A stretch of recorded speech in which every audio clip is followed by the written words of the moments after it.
Hi, I'm a Possum and I find garbage, but today's garbage is not a movie. No, today I want to talk about a garbage argument I hear people make in defense of bad movies. And not just bad movies, but bad stories in general. It goes something like this.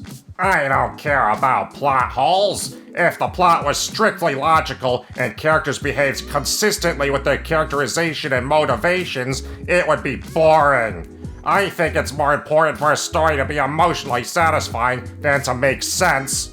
First of all, no one has ever complained about a story making too much sense. Second, there's absolutely no reason a story can't be both logically satisfying and emotionally satisfying at the same time. These things are not mutually exclusive, and I don't understand why so many people think they are. Actually, I would argue that logic is necessary for an emotional payoff. If you establish that your protagonist, Alice, has the magical ability to resurrect the dead in Chapter 1, and then her friend Bob dies in Chapter 15, and Alice cries over his body, I'm not going to feel sad that Bob died. I'm just going to wonder why Alice isn't reviving him. You, as a writer, should be striving to make your audience emotionally invested in your story. An emotional investment requires believability, and believability requires consistency. This means you need to establish the rules and internal logic of the story early on and stick to it, because a story that lacks consistency lacks believability, and therefore it also lacks emotional impact. And yes, this applies to sci-fi and fantasy stories. Actually, it's arguably more important in sci-fi and fantasy because the lack of realism gives those genres an uphill battle to achieve believability just by their very nature. And don't get those things confused. Realism and believability are not the same thing, and you can have one without the other as long as you are consistent. Readers and audiences don't want stories that are realistic. They want stories that are believable. Know the difference. You can write a story about wizards and dragons, and audiences will suspend their disbelief as long as you're consistent about what can and can't happen in the story. Once you've established the rules of your story's universe, you can't just change them and ignore the internal logic of the story the moment it becomes inconvenient to the dramatic moment you're trying to shove in. Because when you do that, your dramatic moment won't be dramatic. It'll be nonsensical, stupid, and unbelievable. When you consider the internal logic of the story, that can lead to a greater emotional payoff because it requires you to actually think about the consequences of the sci-fi or fantasy elements and how they would affect the world and, more importantly, the characters within it. Imagine a world in which resurrection was normal. Does anyone stay dead? Maybe people want to die, but someone or something won't let them. Maybe bad guys use this to torment prisoners. Maybe suicide is impossible. Imagine Alice has the power to resurrect the dead, but there are limits to this ability. Her friend Bob kills himself, but does so in a way that ensures Alice won't be able to revive him. You, as a writer, are presented with several questions, and it's your job to answer them. Why would Bob do this? How does it affect Alice? How does it affect her other relationships? Does she even have the moral right to revive someone if they don't want to live? How does a society in which death is rare react to it? Because we considered the logic of the story, instead of a dumb moment where Bob dies and we just hope the audience will feel sad because they forgot that Alice should be able to revive him, we now have a much more tragic and thought-provoking situation that makes sense. Logic and internal consistency are not the enemies of creativity and drama. They are the facilitators of it. Imagine it's the far future and you're in a spaceship traveling at 99% of light speed, but a malfunction makes you unable to slow down. Do you crash into a planet and kill everyone on its surface? Do you shoot off into intergalactic space and run out of fuel? Does time dilation send you far into the future? How does a shrinking ray work? Does it affect quantum fields and actually reduce mass, or does it merely reduce the space between atoms, causing objects to retain their mass as they shrink?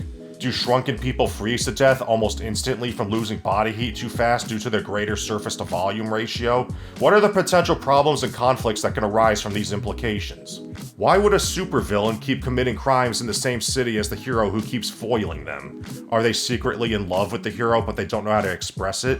Do they see themselves as a monster undeserving of love? Does the hero feel sorry for them? In any of these situations, you could probably come up with tons of sad, scary, or funny scenarios if you think logically about the cause and effect relationships between the different story elements you come up with. Going back to the light speed example, let's say our hero can't slow down and ends up deep in intergalactic space when his warp drive finally overheats and breaks down. Now he's a million light years away from his family with no way to return home. Imagine the sadness and fear. Our hero is stranded in the darkness of intergalactic space, knowing he will never see his family again. Storytelling logic dictates a theme of isolation and loneliness.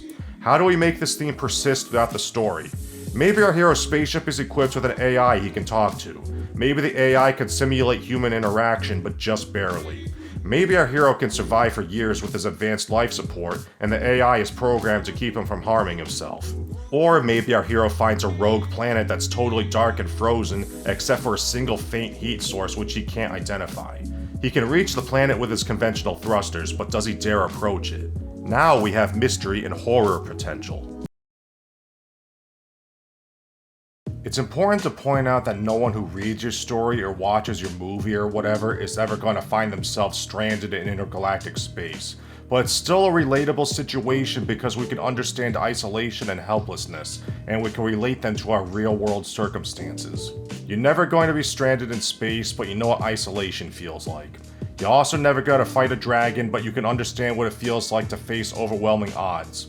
You're never going to get chased by a murderous robot from the future, but you know what it's like to be afraid. Fiction should reflect this. You don't get to pull a previously unmentioned magic power out of nowhere to solve your problems, so neither should the hero of your story. If you have a normal adult human brain, then you intuitively understand cause and effect, but that obviously doesn't stop you from feeling emotions. Humans process both logic and emotion with the same organ. Why shouldn't we expect stories written by humans to be capable of satisfying both? Related to this concept is the common flaw of plot holes. Now understand what a plot hole actually is. A plot hole is not a contrivance. A plot hole is when something happens in a story that should be impossible according to the story's own internal logic. For example, if Alice just somehow inexplicably knows Bob's social security number when she needs to, even though she's never heard it or read it, that would be a plot hole. A plot contrivance is when something is technically possible within a story's internal logic, but is extremely unlikely or is dependent on extreme coincidence or convenience, or requires a character to do something uncharacteristically stupid. For example, if Alice just happened to conveniently overhear Bob saying his social security number out loud to someone in a grocery store from the next aisle over, that's really stupid and unlikely, but it's still technically possible. Therefore, it's a plot contrivance, not a plot hole. But whether we're talking about plot holes or contrivances, the effect is the same. They strain the believability of a story, and that is why they should be avoided.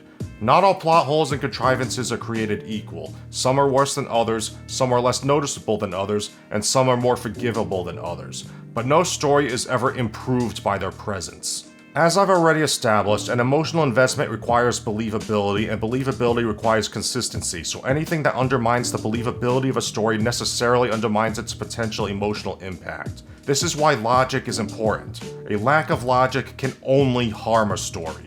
Now don't misunderstand what I'm saying. This doesn't mean the characters have to only make smart decisions all the time and need to act like strictly logical robots.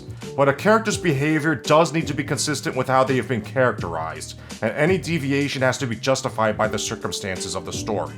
For example, if you tell me a character is supposed to be smart, I'm going to expect them to act smart, and that means they don't do stupid things. This doesn't mean I expect them to be infallible. They can still make wrong decisions if they have incomplete or faulty information. And a character who's normally calm and collected can still have emotional outbursts, but the circumstances need to be much more extreme than they would for a character who's been presented as histrionic and prone to tantrums.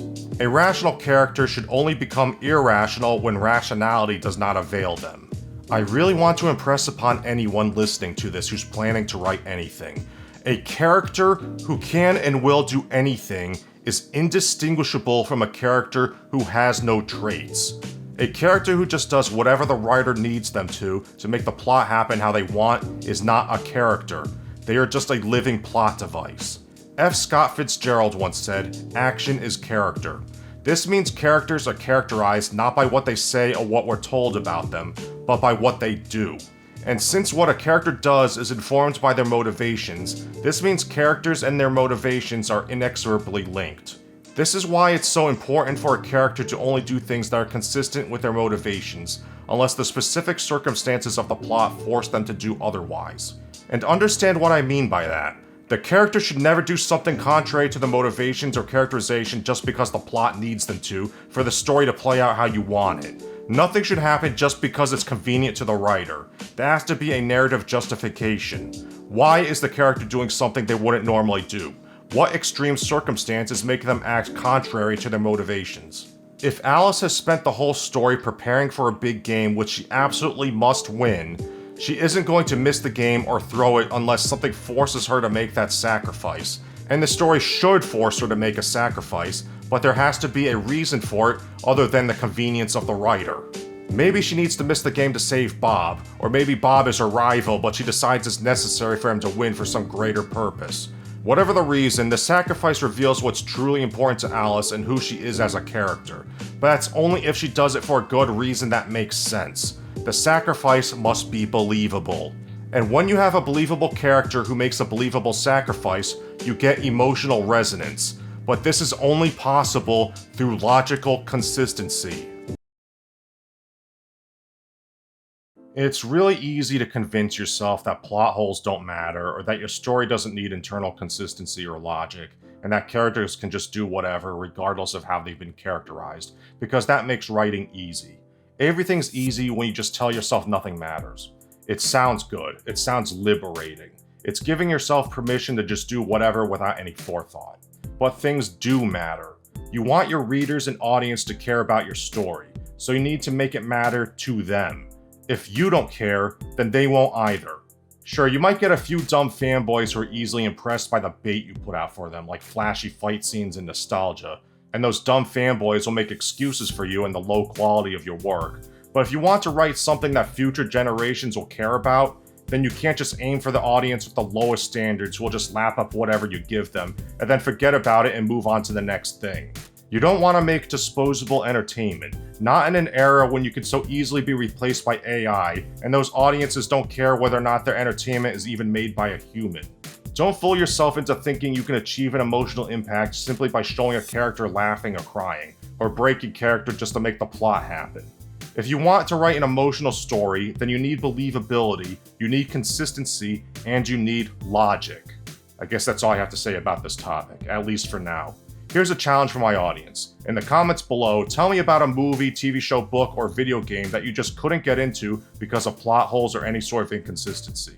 And don't forget to like this video, subscribe if you're not already, and if you are, check my channel for other videos you may have missed since YouTube doesn't always tell you when I upload. Leave a comment for the algorithm and some of your fan art and support me on Patreon. The links are in the pinned comment. Bye.